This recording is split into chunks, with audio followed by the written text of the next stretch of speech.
Salut! Era și timpul să mai povestesc o leacă, mai ales că mulți dintre fani chiar sunt curioși. Și da, ne întoarcem cu povestea. Rămăsesem în Santiago când Iulian a plecat Jul, a plecat Iulian, am rămas singur. Și pentru că mulți întreabă dacă a fost o despărțire ușoară sau grea când a plecat și Iulian, sincer a fost ca o, nu știu, amiabilă. Adică chiar nu ne-am bătut, nu ne-am certat, nu ne-am scuipat. Fiecare a luat-o pe altă direcție, dar chiar vorbim, adică nu avem probleme în genul ăsta. Doar că, rămas singur, trebuie să trec un pic mai la un ritm mai alert, așa că n-am făcut nimic. Adică primele 2 zile chiar n-am făcut nimic. Și după Olivier, care, repet, un om de nota 1000, a zis că hai un pic să schimbăm mood-ul, așa că am ieșit un pic, ne-am plimbat prin Santiago și după ce mi-am încărcat asta, energia orașului, am zis că totuși să fac ceva la mașină. Așa că am trecut la instalații, cartane și alte prostii. Neștiind încă ce voi face în continuare. Știam că am traseul, dar nu știam ce și cum. Și între timp am vorbit și cu o prietenă care oricum dorea să vină și ea pe traseu, dar nu era nimic stabilit. I-am explicat situația, sunt singur și dacă ar putea să vină, ar fi cu atât mai mult m-ar ajuta și să dăm la drum. Așa a venit și Ana, ne-am urcat la drum și am plecat. Dar până plecăm la drum, un pic de mecanică.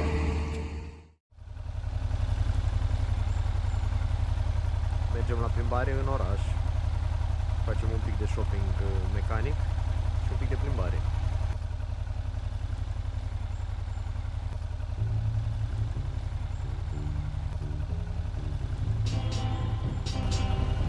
Spunem cască și mergem în lume.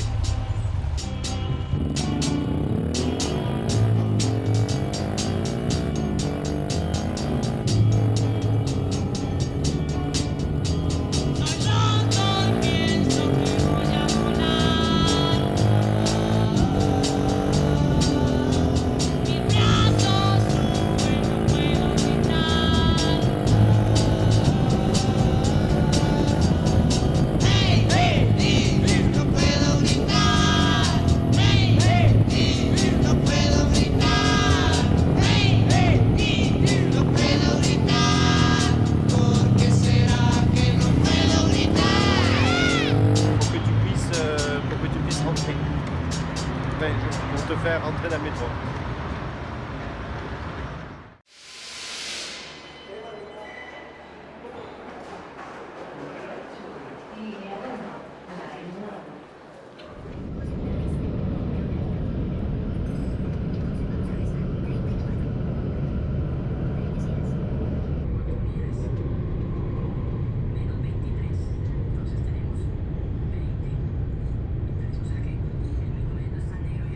Camino.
Totdeauna am apreciat la Aro că îți dă ocazia să faci plajă și mecanică în același timp. Dacă faci doar plajă, te plictisești. Dar mecanică la plajă sună un pic mai bine.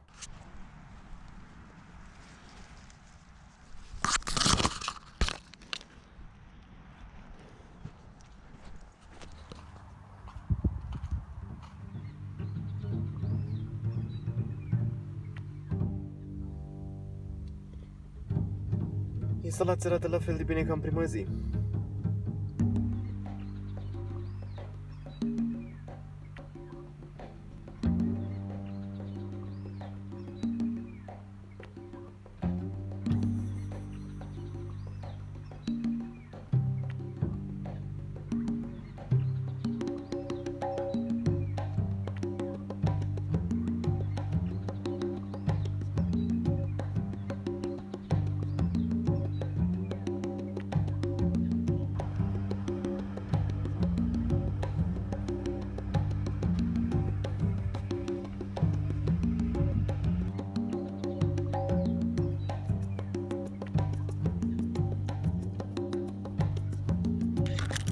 Din păcate se pare că trecerea prin apă la Entrada Maier a afectat un pic grupul, adică să spară un men, adică nu e bine.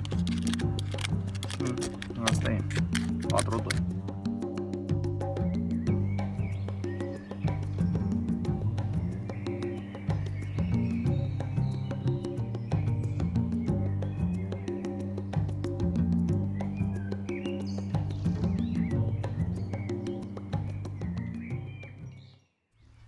Ziua 40 și ceva, 48, 49, nu contează. Mă pregătesc să termin ce am început, mecanica și electrica, să completez uleiul în toate cutiile și grupurile mașinii, adică nu pun ulei chiar peste tot în mașină, doar unde e nevoie. Și mai am de făcut minunata instalație. Mă bântuie. Și un pic de ordine.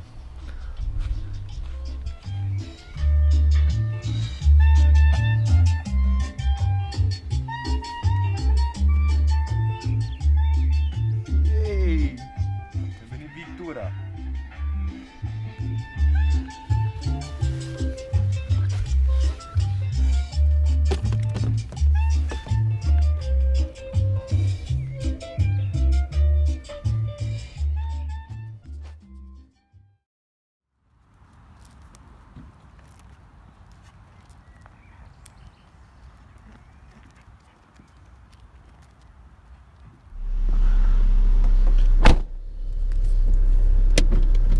Vamos trabajando. Trabajando.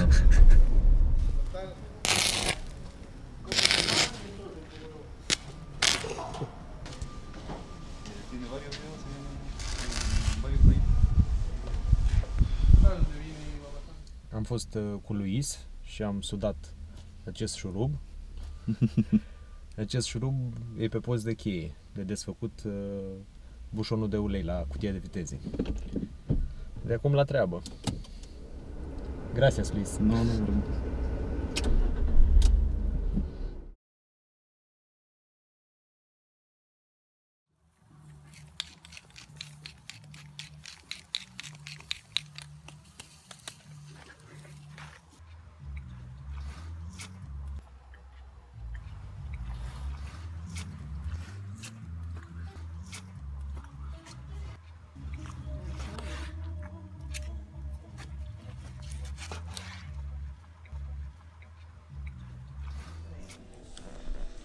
M-am apucat să repar calculatorul pentru că mergea foarte greu. Cred că acum nu mai merge deloc. Dar mai încercăm. And I intend to stay amongst the living. I offer you a choice. Bend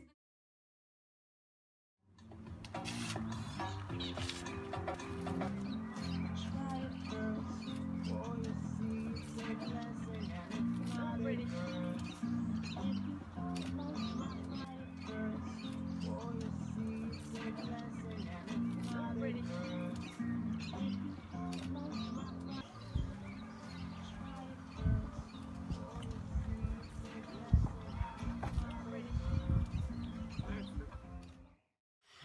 Am luat micul dejun la Olivier. Ce să zic, nu e atât de rău. Mai bem un ceai, mai bem o cafea. Mai facem o mecanică. Deja are roți pe față.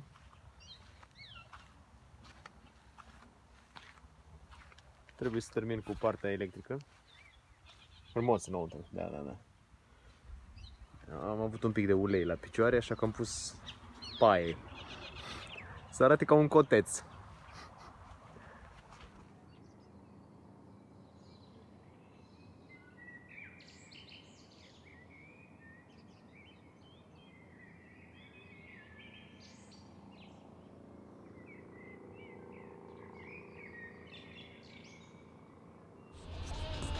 Ziua 50, am terminat cu mecanica. Cred eu că am terminat cu mecanica, sunt sigur că apare altceva. Să vedem. Și urmează partea care îmi place mai mult, curățenia. Orange disciplină. Și aiurea, când ai OCD, chiar vrei să-ți iasă cum trebuie și sunt multe mizerii de aranjat.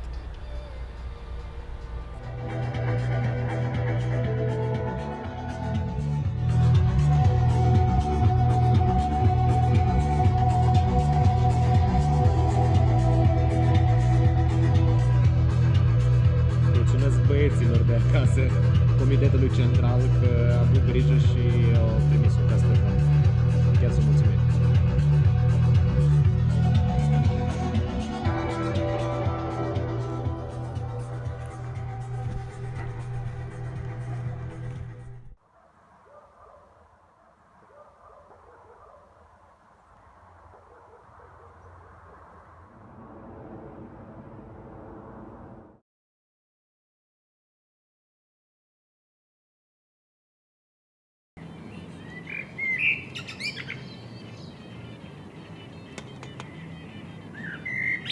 It's a typical recipe from France. Adigo.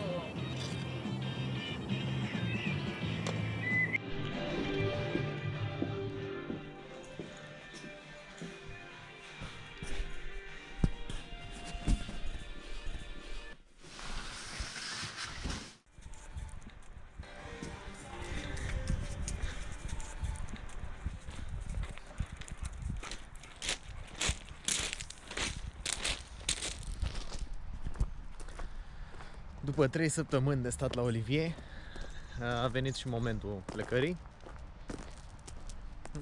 Au fost 3 săptămâni foarte frumoase, pentru că Olivier și Barbara au avut grijă să mă simt ca acasă. Dar aventura trebuie să continue și la treabă. Valparaiso și după poate vedem și Aconcagua.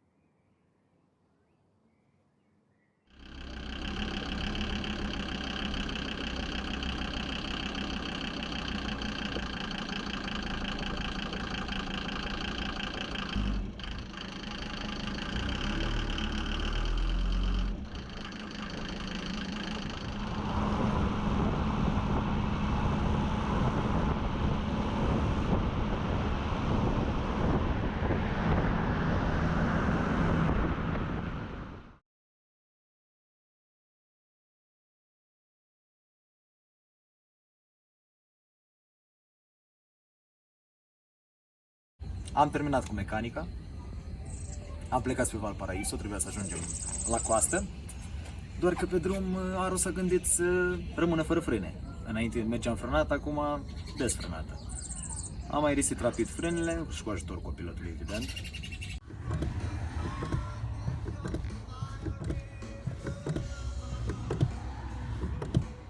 După care, direct spre coastă, de la munte la apă, trecerea e foarte scurtă, e spectaculos. Pe apus, cu apusul pe ocean, foarte frumos. Am găsit și un loc mai boschetar, zic așa, boschetar zic pentru că avea și niște gunoaie, dar peisajul e super.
prima zi în sălbăticie, după pauza de 3 săptămâni la Olivier. Nu mâncăm ca în fiecare seară, pentru că Olivier gătea excelent. În seara asta vom avea ton la conservă și porumb cu mămăligă, credem. Vedem acum ce se află aici.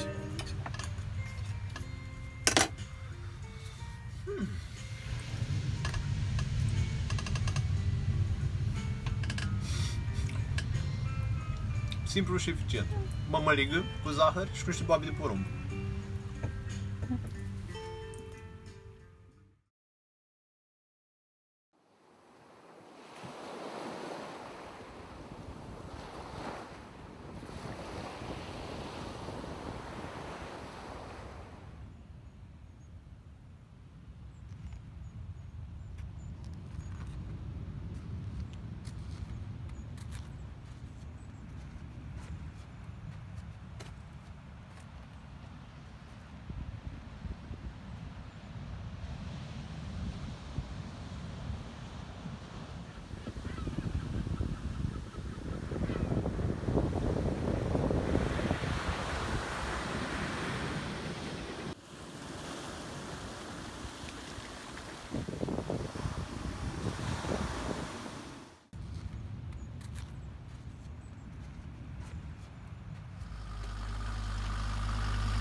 Supapa de la minunata pompă de Renault, de pompă de alimentare, s-a stricat, așa că trebuie să fac eu locul.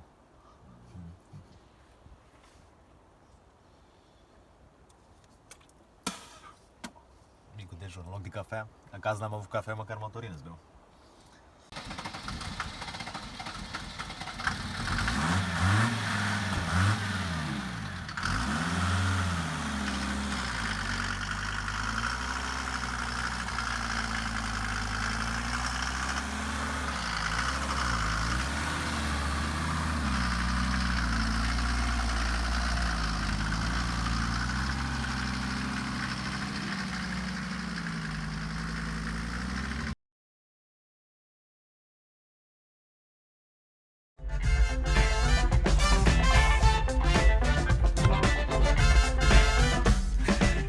Merg cu spatele pe contrasens, care cred că am rămas fără motorină.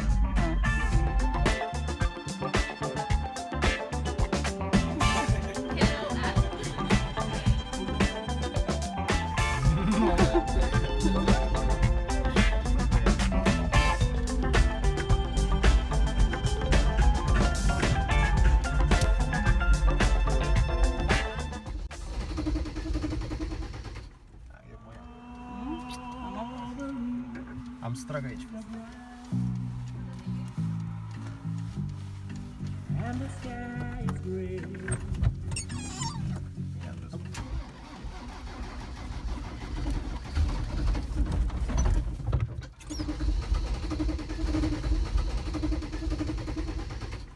Eu mă iau. Da, deci probabil planul va fi în felul următor.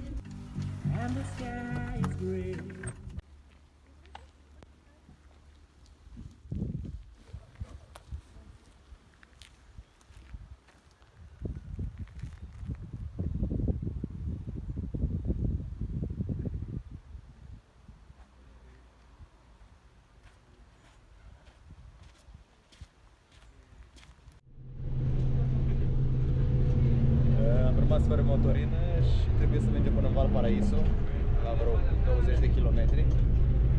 Și suntem cu autobuzul. Pe serpentinele astea deosebite, mișto.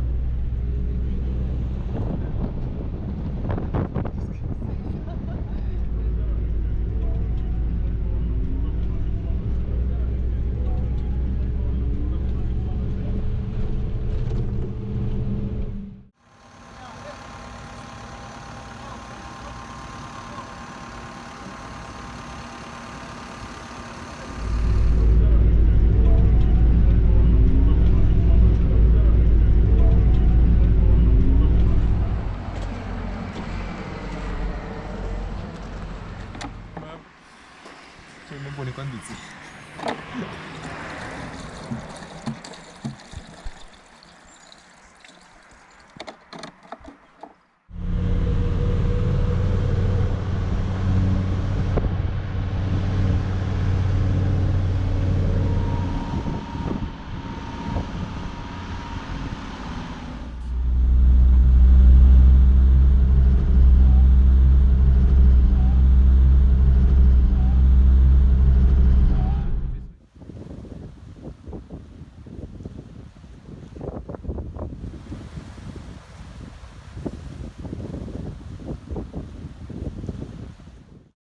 După aventura cu motorina, am reușit spre seară să ajungem în Valparaiso, doar că eram și obosit și nu mai aveam chef să mai caut cine știe ce loc de parcare, așa că ne-am dus direct pe un dig, am zis să fim aproape de apă, frumos, foarte frumoasă locația. A doua zi urmam oricum să vizităm orașul, un oraș foarte interesant, foarte colorat și foarte vibrant, Valparaiso, chiar mi-a plăcut.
Chiquillos, es gratis la clase de Zumba.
mira, mira, tenemos, mira, mira. Así. Tiene que ser así.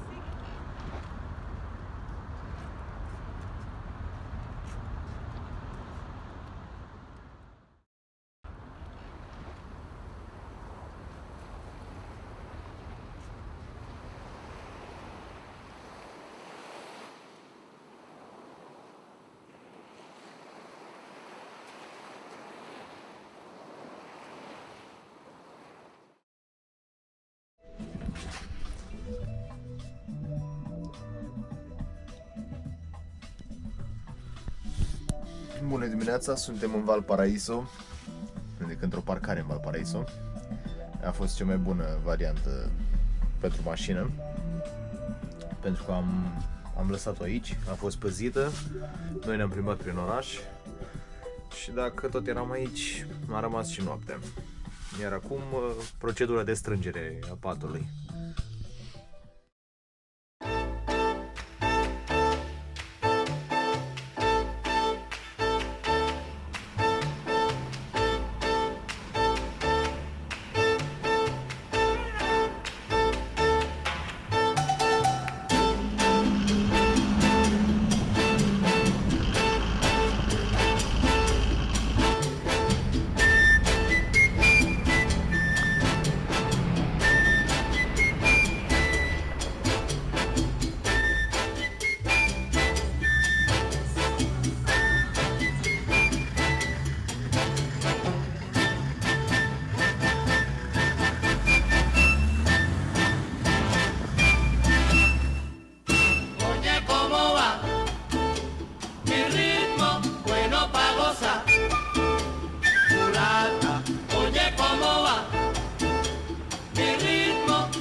Am continuat pe coastă, planul era să urcăm cât mai mult pe coastă, după care să ne întoarcem în Argentina, prin pasul Los Libertadores. Foarte frumos acest pas, de pe internet știam. Așa că am continuat pe coastă, am trecut de Viña del Mar, iar o locație superbă. După care, după vreo 2 zile, 3 zile, cred că am ajuns până în Montecillo, cred că, nu mai înțeleg nimic cu spaniola. Cine știe spaniolă și pune mâna la urechi, probabil e oripilat. Așa că am stat acolo, am înoptat pe mal, foarte frumos iar. Și simțeam că, ne despărțim, că nu o să mai vedem din nou oceanul. Surpriză. Spectaculos în Chile este că, fiind țara comprimată, îngustă și înaltă, ai plecat de la coastă, imediat ajungi în munți, dar în munți peste 4000 de metri, adică 200 de kilometri ești în vârful muntelui, de la ocean. E spectaculos, e condensat peisajul. Și dacă dimineața când am făcut un pic de mecanică cu bara de direcție, eram fix pe malul oceanului, în câteva ore eram între munți, între plantații de portocal și avocado. Superbe, efectiv. Munții zgolași și plantațiile fiind verzi, ca un râu așa de vegetație. Foarte frumos.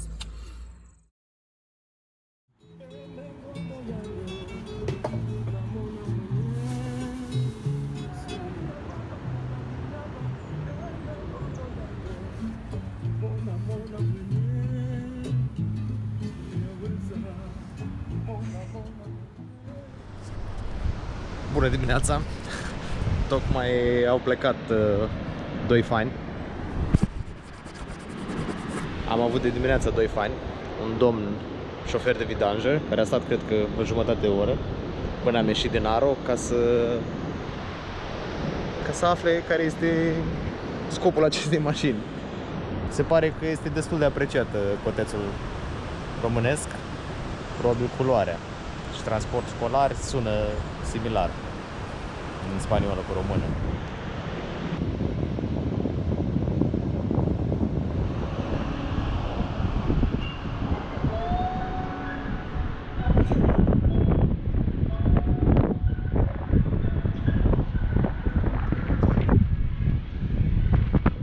Iar marilor succese, pauzele lungi și dese.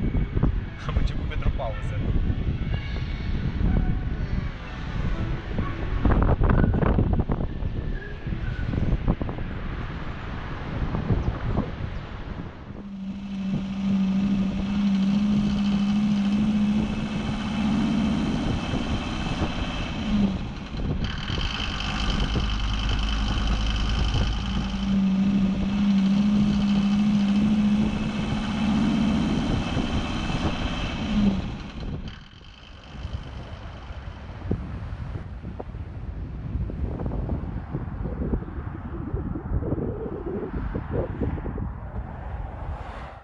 Frumos peisaj, mă bucur de pauza de masă. Să vedem ce zice puiul andin.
Vă ce limbă știți? Spaniolă?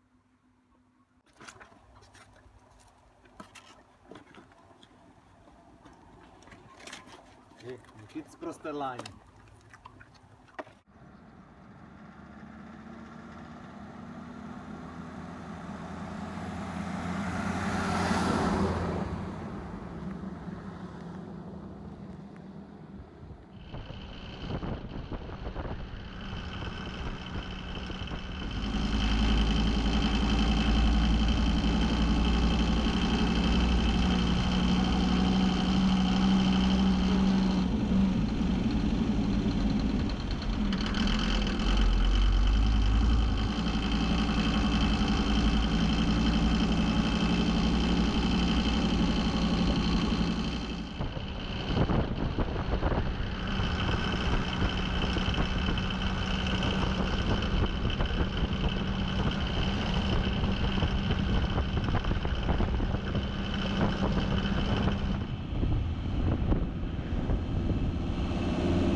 Am ajuns la baza pasului Libertadores.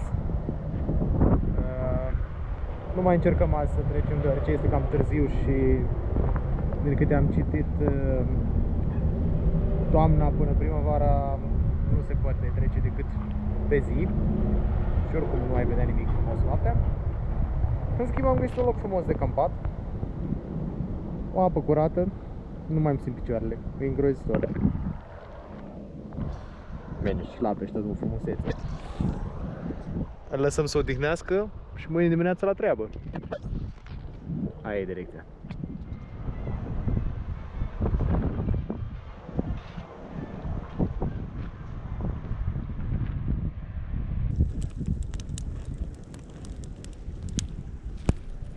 Ziua sunt 26 de grade, 28, dar seara 5. Și bine să o iei din timp cu focul, să nu aștepți să-ți fie frig. Bine, noi facem foc ca să mâncăm.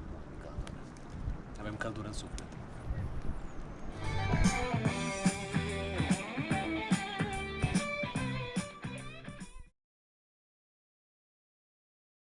Pregătiți de aventură, am luat startul rapid de dimineață, nu știu, cred că vreo 6-7 dimineața, că aveam de urcat. Știam că va fi foarte greu, va fi foarte grea această urcare.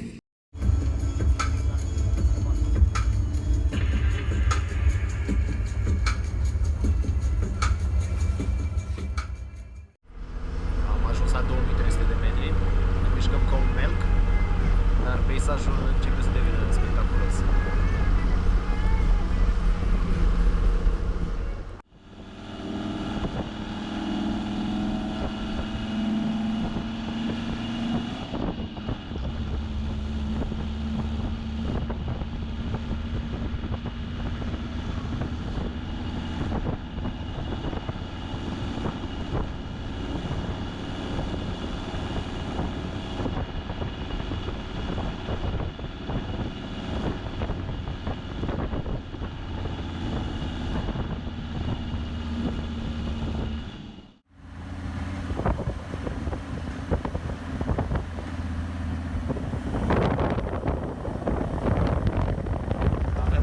Deosebită. Sunt câteva tiruri care abia se mișcă, cred că au 3 la oră. Noi avem cam 8 la oră și vom încerca o mare depășire. Cam asta e viteza.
am trecut primul rând, primul set de serpentine.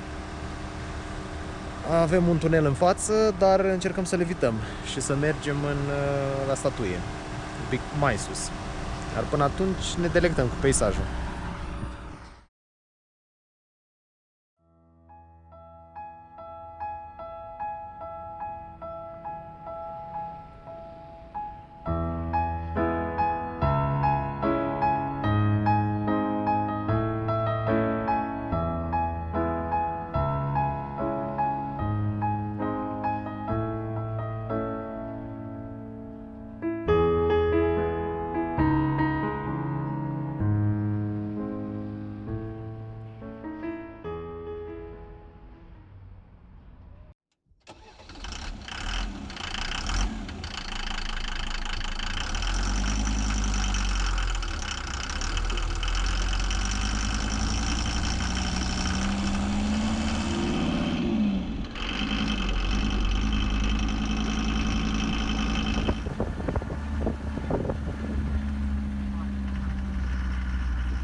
Peste jumătate de oră de când așteptăm.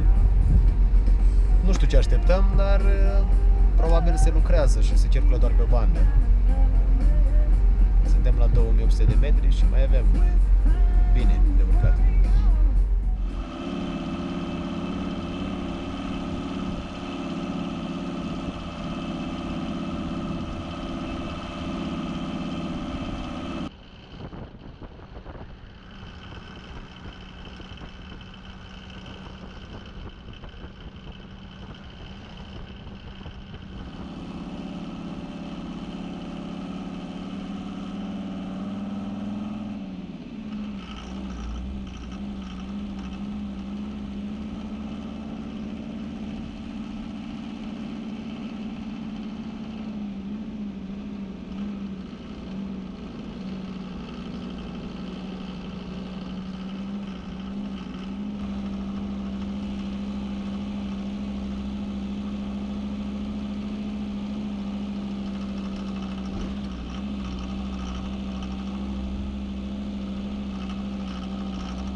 Știam că drumul principal, drumul nou, trece printr-un tunel și evită practic partea cea mai spectaculoasă a traseului.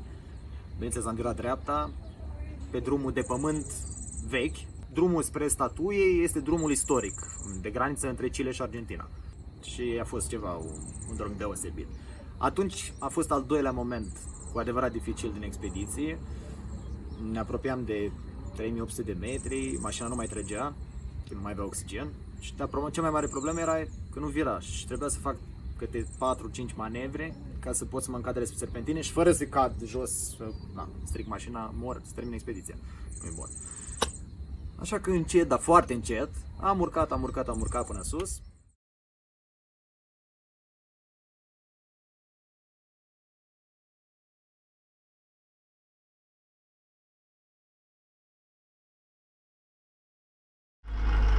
Dăm drumul la aventură. Încercăm să ajungem la statuie. Deocamdată drumul nu e închis. Vedem cum continuă.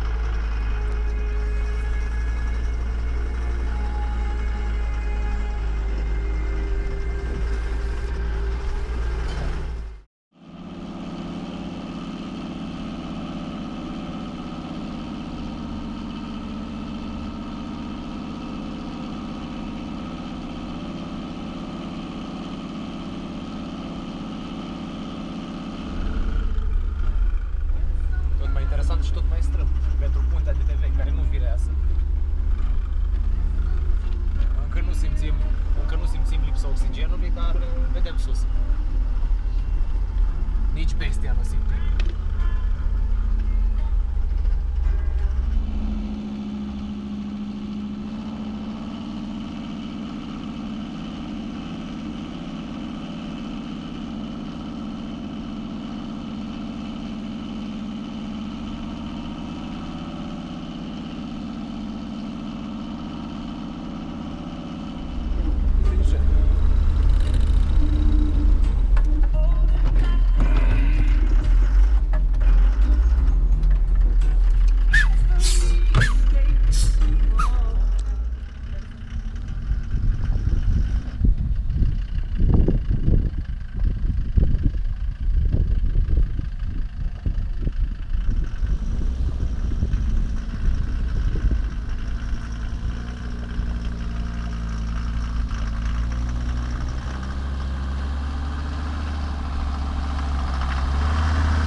Am reușit și am urcat sus, doar că surpriză, când să cobor, din cauza că nu mai mergea înturat, turbina nu mai băga aer cu forța și motorul a început să meargă cam nerotund, să zic așa, mergea parcă avea piulițe în el. Până să-mi dau seama că era din cauza oxigenului, multe emoții, dar multe emoții. Deja visam că vai, chiuloasă în munți și în munți sunt pustiu. Nu a fost asta, dar în schimb am descoperit o altă problemă.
vibrează foarte urât.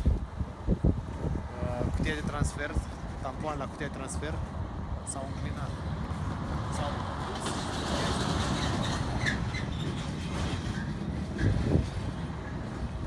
Încerc să găsesc o soluție. Am găsit un domn care lucra aici la o cabană și a fost suficient de treabă și ne-am chinuit împreună să dăm gaură în șaibă, îngrozitor. Dar am reușit și sunt șanse să pot pune tampoane înapoi să nu mai cadă cutia de transfer. Partea proastă vine noaptea și nu prea văd noaptea. Da, nu credeam, dar am reușit să pun tampoanele la reductor înapoi și se pare că e ok. Mai rămâne doar o grijă, de ce scoate motorul enorm de mult fum.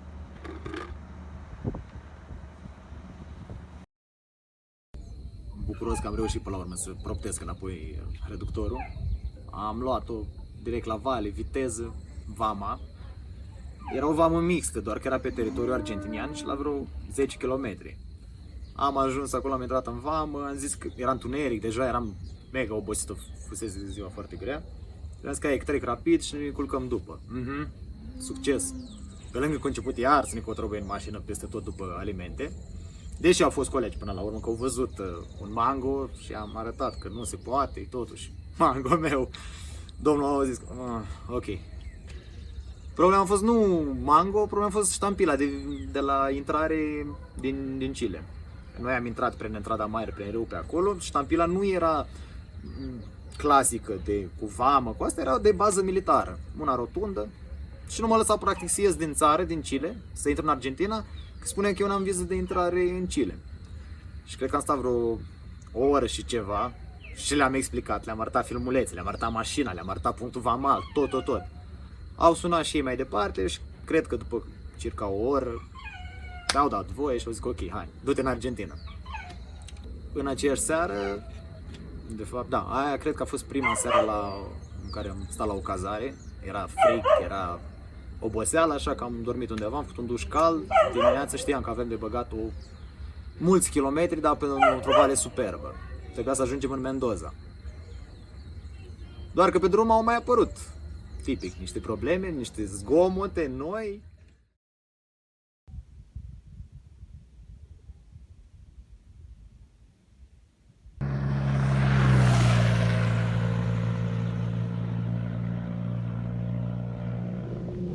Aseară a început, sper, un injector să facă probleme. Adică nu sper să facă probleme, sper să fie injectorul. Scoate mult fum, merge un pic de reglat motorul și am un hurui destul de puternic la cardan. Așa că am decis să ne oprim la un hostel, ceva, într-o stațiune. Am avut noroc că am putut negocia prețul deoarece nu este sezon, încă nu este zăpadă, dar priveliștea chiar merită.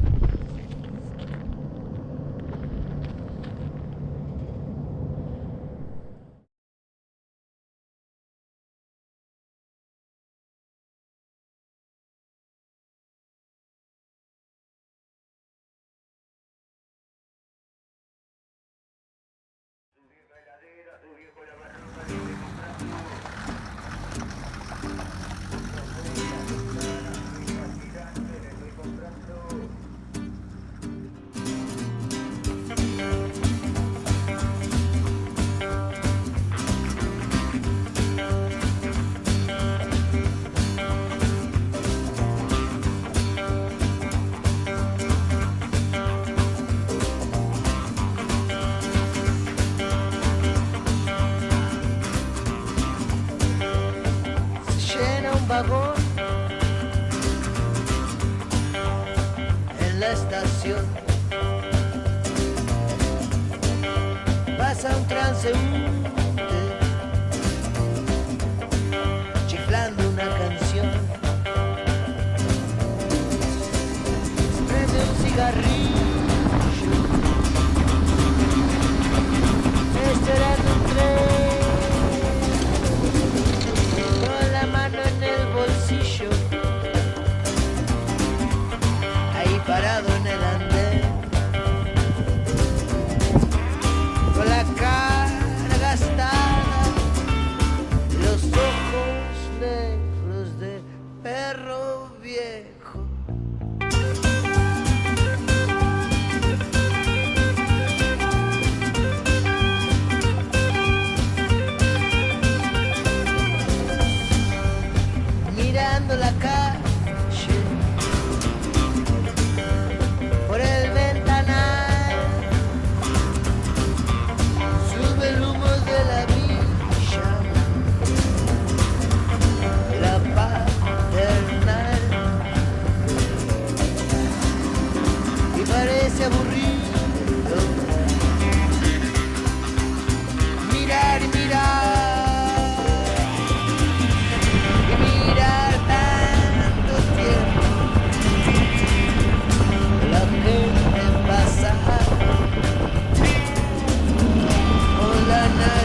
verificat grupul, am mai strâns un pic din joc.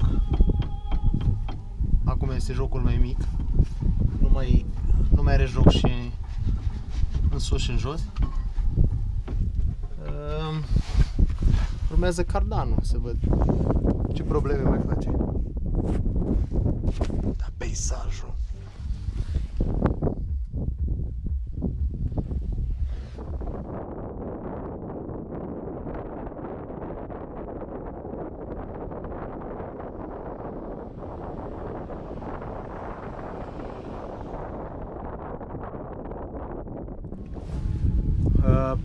Unul dintre huruituri, am descoperit ce este. Huruituri. Tampoanele de la cașcubă s-au muiat și taraba a coborât un pic, cam 1 cm mai puțin, cam 8 mm. Problema este că spațiul între cardan și cașcubă s-a micșorat și la dâmburi atinge cardanul în cașcubă. Și va trebui să fac un decupaj ceva, cred. Am încercat cu bărdița și nu se doare.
Până la urmă, huruitul cred că este din cauza diferențialului spate.